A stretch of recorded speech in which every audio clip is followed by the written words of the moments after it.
Күн сайын очрашсак та бар-бар мындай минутларын кадерин белергә кирәк. Дорожить надо.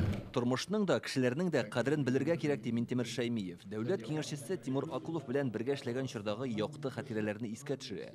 Республика тормышы өчен үтә дә мөһим еллар онытылмаслык ядкар булып тарихка уелып калган. Минтимер Шәймиев Татарстан президенты вазифасын башкарган елларда Тимур Акулов чит илләр белән мөнәсәбәтләр буенча аның киңәшчесе иде. Тимур Юрьевич, востоковед. Ни мало, ни много мы с ним проработали 19 лет. 19 лет и советником. Значит, по сути дела, роль Министерства иностранных дел в то время с нашими усеченными правами, благодаря тому, что, вот я прошу обратить внимание, благодаря тому, что у нас сложились такие добрые отношения с арабским миром, среди арабских стран нет недружественных России сегодня. Тимур Акулов белемле дә, тәҗрибәле дә, мәрхәмәтле дә иде чордашлары. Нәкъ менә аның тырышлыгы белән Россия ислам дөньясы дип аталучы стратегик төркем һәм Татарстанның чит илләрдәге вәкиллекләре оешкан. 1995 елда Кандагар шәһәрендә безнең учучылар самолет белән талибларга әсирлеккә эләккәч, Тимур Акулов Татарстаннан сөйләшүләр алып баручылар төркемен җитәкләгән. Казанның 1000 еллыгына әзерләнгәндә башка дәүләтләр белән эшләү аның карамагында була. Тимур Акуловны Татарстанның чит илләр министры дип атаганнар.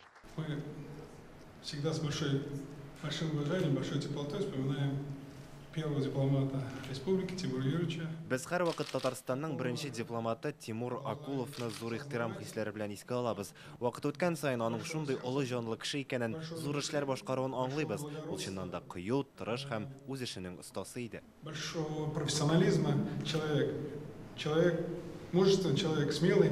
Телләр белгән, илләр гизгән дип юкка гына әйтмиләр. Бүгенге күргәзмәнең ачылыш тантанасында әйтүләренчә, нәкъ менә Тимур Акуловның чит телләрне һәм башка халыкларның тарихын, гореф-гадәтләрен яхшы белүе башка дәүләтләр белән уртак мөнәсәбәтләр урнаштырырга ярдәм иткән дә.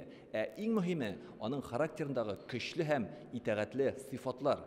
Бүгенге күргәзмәнең Казан Кремлендәге дәүләтчелек музеенда узуының да тирән мәгънәсе бар. Нәкъ менә Тимур Акулов республиканың икътисадын һәм аның сәясәтен ныгытуга күп көч куйган шәхесләрнең берсе.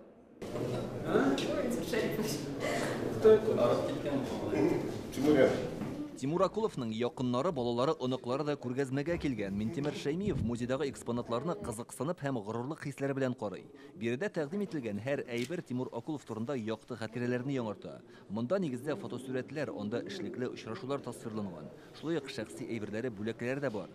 Гаиләдә ул ярдәмчел ир, кайгыртучан ата иде ди хатыны. Йомшак,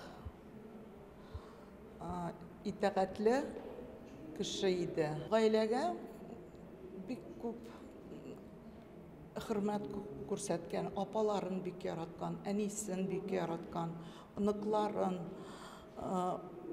балаларны әлбәттә хөрмәт итә кешеләрне. Шуңа күрә бик күп дуслары бар иде. Бөтен дөньядан дип әйтергә мөмкин. Аның белән эшләү уңайлы да, җаваплы да иде ди күргәзмәгә килгән хезмәттәшләре. Ул бик кешелекле булды. Коллега буларак ул бик тәҗрибә кеше булды, нык белемле, тәҗрибәле кеше булды. Видный был день. Казан Кремлендәге музейда дипломат Тимур Акуловның тууына 70 ел булуга багышланган күргәзмә бер ай эшләячәк. Анда 100дән артык экспонат белән танышырга мөмкин. 25 апрель көнне Тимур Акуловның туган көнендә ул яшәгән йортка истәлек тактасы куелачак. Илдар Сафиуллин, Гадел Мингубаев, Яңа Гасыр каналы.